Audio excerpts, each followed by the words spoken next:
कृचे दबूता गम कारणः। हे देवियों, आप यह कैसे पधारी? इस रात्रि काली वेला में आप अपने परिवार को, अपने बच्चों को, अपने पति को छोड़ के मेरे पास दौड़ के चली आई। देवियों, तुमने कभी मन में विचार ये नहीं किया कि रात्रि कालीन में स्त्रियों को अपने घर से अकेले नहीं जाना चाहिए? लोग क्या सोचेंगे?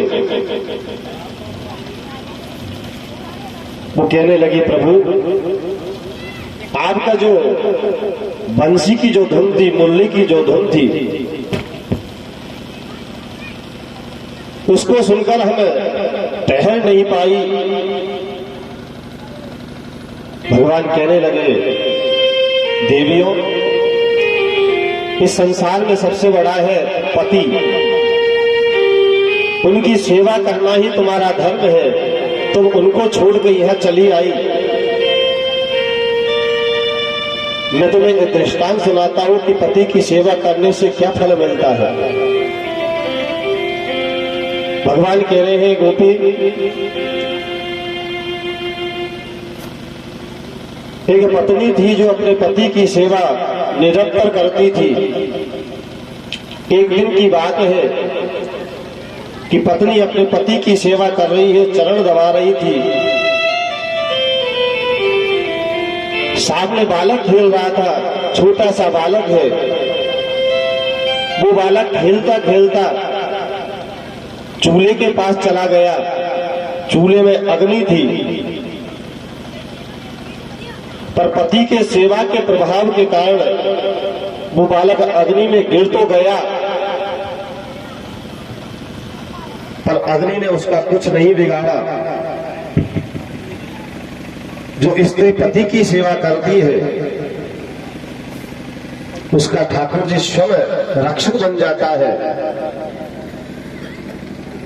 गोपियां कहने लगी, प्रभु आप दृष्टांत देना तो बहुत अच्छा जानते हो। आपका कहने का मतलब यह कि हमें वापस चला जाना चाहिए। जैसे आपने कहा है, एक दृष्टांत हम आपको भी सुनाते हैं, आप भी सुनो। महाराज, एक पति पत्नी थे, दोनों बड़े प्रेम से रहते थे। पत्नी उससे विशेष प्रेम करती थी। जब तक पति को देखे नहीं तब तक भोजन नहीं करती थी। उस पत्नी का नियम था, जब तक पति की शक्ल ना देख ले, जब तक पति सामने ना आ जाए, तब तक भोजन नहीं करती थी।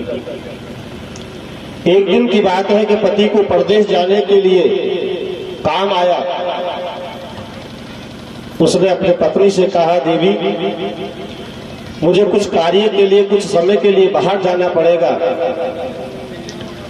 पत्नी कहने लगी, प्रभु अगर तुम चले गए तो मैं भोजन कैसे करूंगी? मैं जब तक आपको देखती नहीं हूं तब तक मैं भोजन नहीं करती हूं। पति ने कहा, देवी मुझे जाना भी जरूरी है। एक उपाय करते हैं, मेरी ये फोटो है, इसे आप रख लो। जब भी आपको भोजन करना हो, इसे देख लेना और भोजन कर लेना।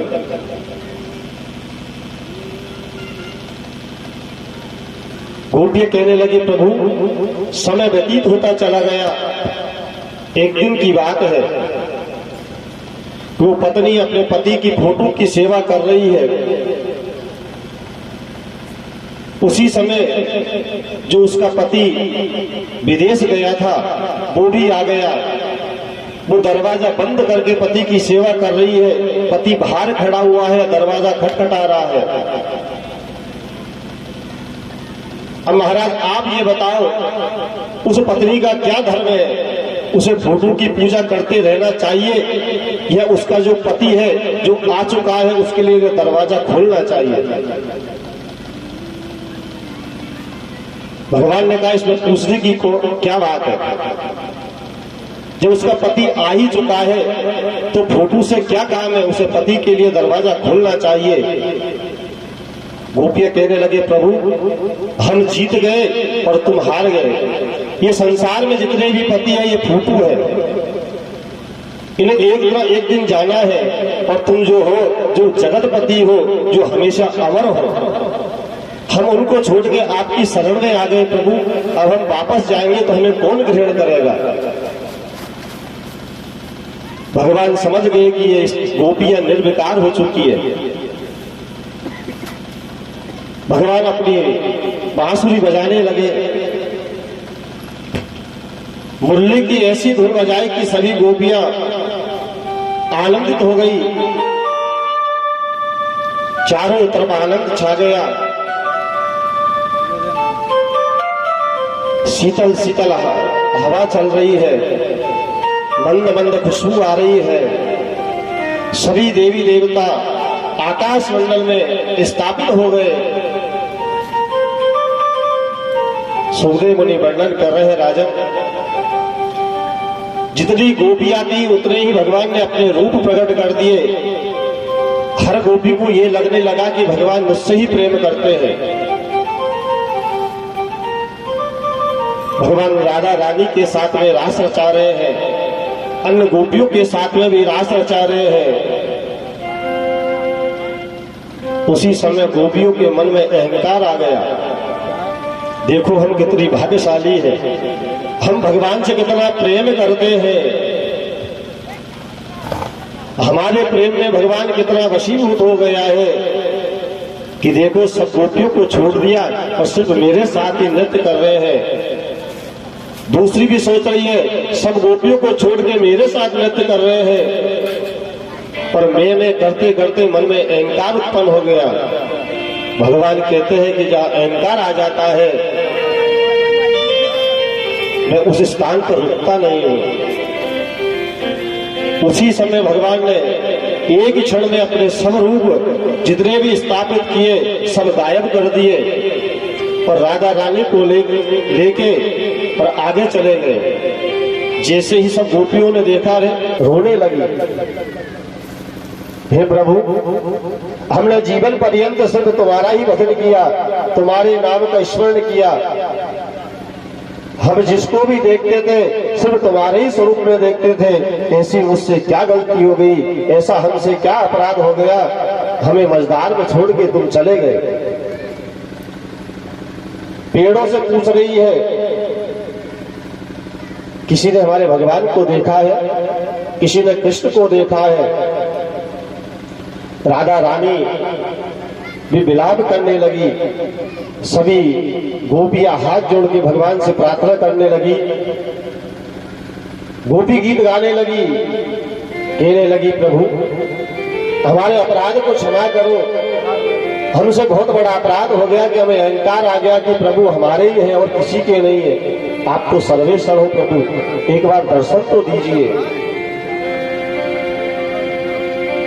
सुखदेव मुनि कह रहे हैं, राजन गोपियां सुंदर सुंदर मंत्रों का उच्चारण करते हुए भगवान की आराधना कर रही है कि जयति तेधिका जन्मना व्रजा श्रयत इंदिरा शास्त्रदात्रहि दैति दृश्यता दीक्षुता भेटा वही भेटा सवास स्वामी चिंबते सरदुदासये साधु जाते सा सरे से जो जरा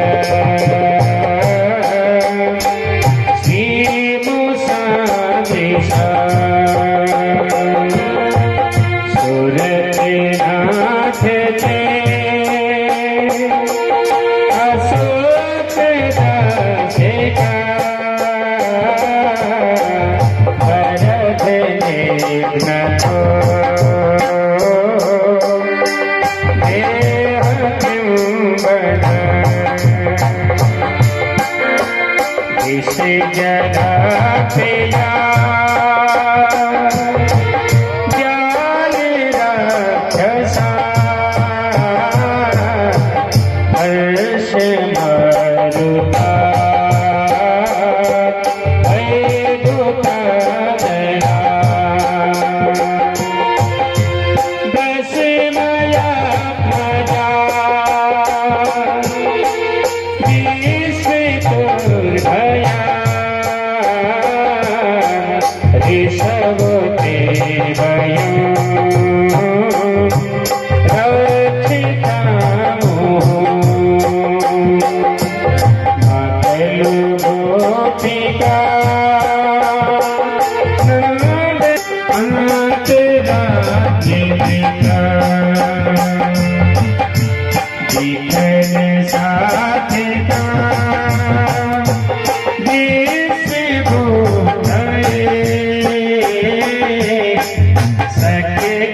पिता निज जन स्मया वंश निश्चिता अज सखे भव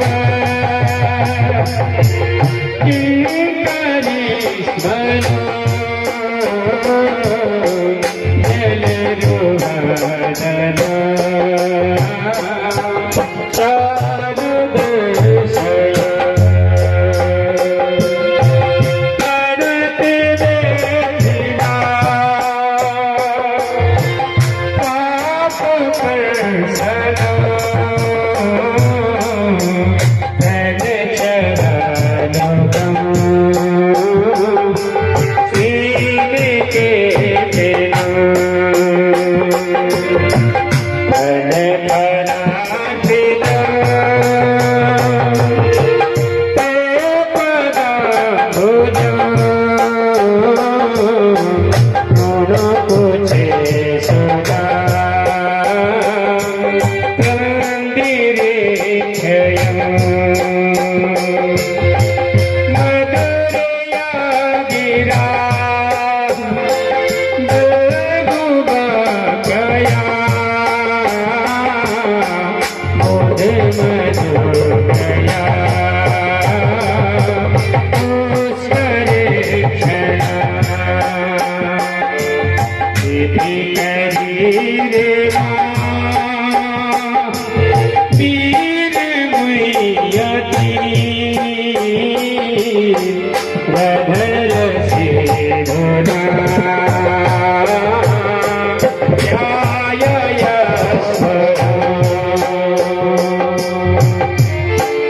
अब कथामृता तात जीवना कवि भेदेता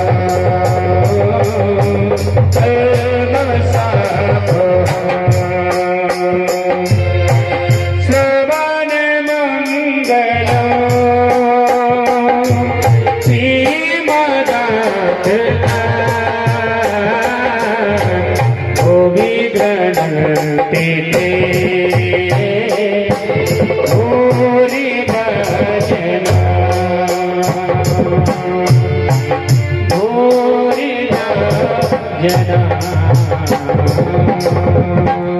सुंदर श्लोकों से भगवान का अभिवंदन किया है प्रभु।